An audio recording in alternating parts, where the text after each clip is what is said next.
Class 10th जैसा कि आप को कल पढ़ाया था पार्ट 2, उसी का आगे पढ़ाएंगे हम पार्ट नंबर 3।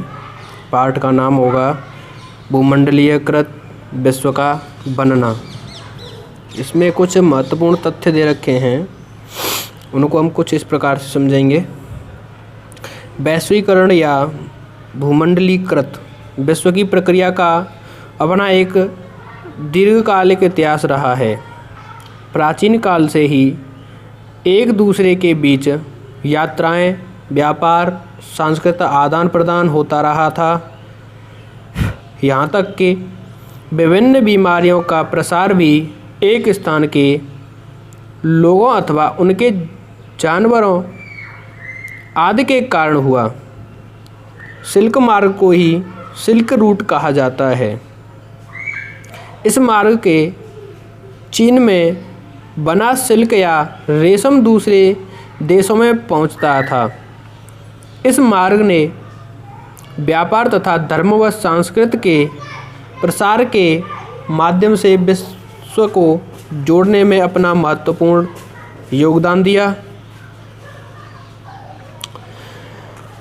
कोलंबस के अमेरिका पहुंचने के साथ साथ ही आलू, सोया आदि खाद्य पदार्थों का यूरोप और एशिया पहुंचाना शुरू हो गया।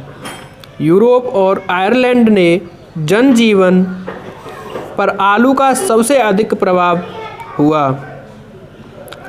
यहाँ तक कि जब किसी बीमारी के कारण वहाँ आलू की फसल खराब हो गई तो आयरलैंड के लाखों लोग मौत के मुंह में समा गए। पुर्तगाली और स्पेनी सेना के नए अभिनय के समय अनेक साथ बीमारियों का वैश्विक प्रसार भी हुआ था। उनके पास किसी भी प्रकार के परंपरागत हथियार तो नहीं थे। उनके साथ चेचक के टीकाणु अमेरिका पहुंच और इस बीमारी के प्रकोप में वहां लाखों लोग मर गए। इससे उनकी जीत का रास्ता और भी अधिक आसान हो गया। इसीलिए यह कहा जाता है कि उनके साथ हुआ बीमारियों का वैश्विक प्रसार अमेरिकी क्षेत्रों के औपनिवेशिकरण में सहायक हुआ।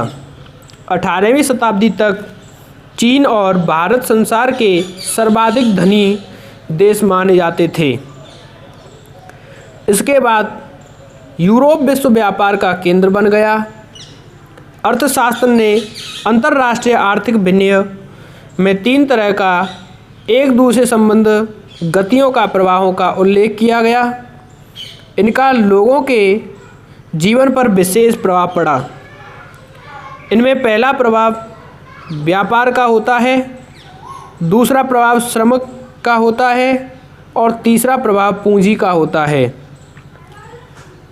19वीं शताब्दी के अंत में ब्रिटेन ने स्वरूप को परिवर्तित करने में अनेक परिवर्तन सहायक हुए।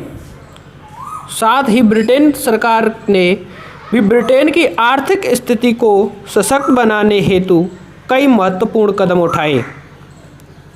ब्रिटेन की सरकार ने बड़े स्वाभिमानियों के बाद में आकर मक्का के आयात पर पाबंदी लगा दी। जिस कानून के आधार पर यह पाबंदी लगाई गई उसे कॉर्न लॉ के नाम से जाना जाता है। 1890 ईस्वी तक वैश्विक कृषि व्यवस्था का उदय को चुका था। इसके फलस्वरूप संसार के देशों में अनेक उल्लेखनीय परिवर्तन हुए। भोजन हेतु खाद्य पदार्थों के साथ ही कपास, रबड़ एवं अन्य उत्पादनों में विश्व व्यापार की वृद्धि हुई। भारत के पंजाब में जमीन को उपजाऊ बनाकर गेहूं व कपास की खेती हेतु कैनाल कॉलोनी बसाई गई। इस कैनाल कॉलोनी में उन मज़दूरों को बसाया जाता था जिन्हें खेतों, नहर निर्माण आदि के काम में लाया जाता था।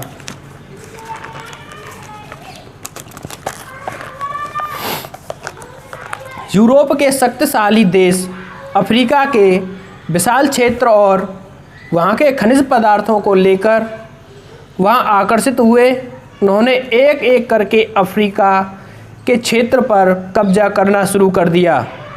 यहाँ तक कि 1885 ईस्वी में बर्लिन की बैठक में यूरोपीय देशों ने अफ्रीका के मानचित्र पर लकीरें खींचकर उसका आपस में बंटवारा कर लिया। इसी प्रकार यूरोपीय शक्तियों ने अफ्रीका को गुलाम बना लिया। भारत के लाखों मजदूरों को भी एक अनुबंध के तहत अपना देश छोड़ने के लिए विवश होना पड़ा। अनुबंधित श्रमिकों का बाहर से देशों में ले जाने के लिए उनकी भर्ती एजेंटों द्वारा की जाती थी। ये एजेंट लोगों के अनेक प्रकार के झूठ बोलकर उन्हें बहकाते थे। अनुबंध व्यवस्था को नई दास प्रथा भी कहा जाता था। अनुबंध समाप्त हो जाने के उपरांत भी अधिकांश श्रमिक इन्हीं देशों में बस गए। भारत में इस नई दास प्रथा का विरोध हुआ और अंततः इसी समाप्ति हो गई। 1914 ईस्वी में 1914 से 1919 ईस्वी के बीच विश्व के शक्तिशाली देशों की आपसी औपनिवेशिक प्रतिस्पर्धा और उनके साम्राज्यवादी इरादों के कारण प्रथम विश्व युद्ध हुआ। यह मानव सभ्यता के इतिहास का भीषण युद्ध कहा जाता है। इसमें सभी प्रकार के मारक हथियार आदि का प्रयोग किया गया। इसके परिणाम स्वरूप संपूर्ण विश्व की भारी तबाही हुई। लाखों लोग इसके कारण प्रत्यय या अप्रत्यय रूप में मारे गए और असंख्यक लोग घायल हुए। कुछ युद्ध के न केवल यूरोप पर वरन समस्त विश्व की आर्थिक व्यवस्था पर दूरगामी प्रभाव हुई। 1929 ईस्वी में संपूर्ण विश्व को महामंदी के संकट में सामना करना पड़ा। इस महामंदी के प्रमुख कारण थे कृषि क्षेत्र में अति उत्पादकता और समस्या अमेरिका के लिए कर्जे को न चुका पाना। इस महामंदी ने समस्त यूरोप और अमेरिका के बुरी तरह प्रभावित किया। यहाँ तक कि भारत पर भी इसके प्रभाव हुए। 1939 में द्वितीय विश्व युद्ध हुआ और 1945 ईस्वी तक युद्ध लगातार चलता रहा। इस युद्ध के भी अत्यंत विनाशकारी प्रभाव हुए। युद्धोत्तर काल में पुनर्निर्माण के कार्य करना एक बड़ी समस्या के रूप में सामने आया।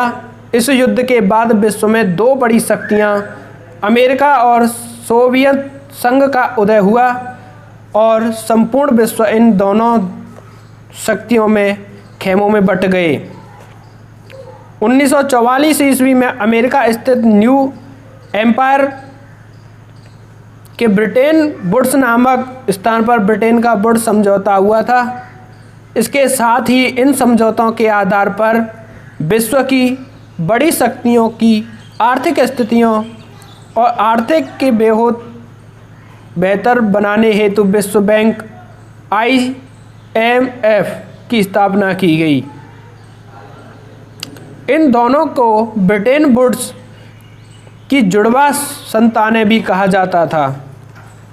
द्वितीय विश्व युद्ध के उपरांत विकासशील देशों ने अपनी आर्थिक उन्नति हेतु अन्य अंतर्राष्ट्रीय आर्थिक प्रणाली की मांग की और इसी के परिणामस्वरूप G77 देश के नाम से विकासशील देशों का एक गठन बना। तो बेटा हमने आपको आज पार्ट नंबर 1 क्लियर कराया। कल हम आपको इसी का पार्ट नंबर 2 पढ़ाएंगे।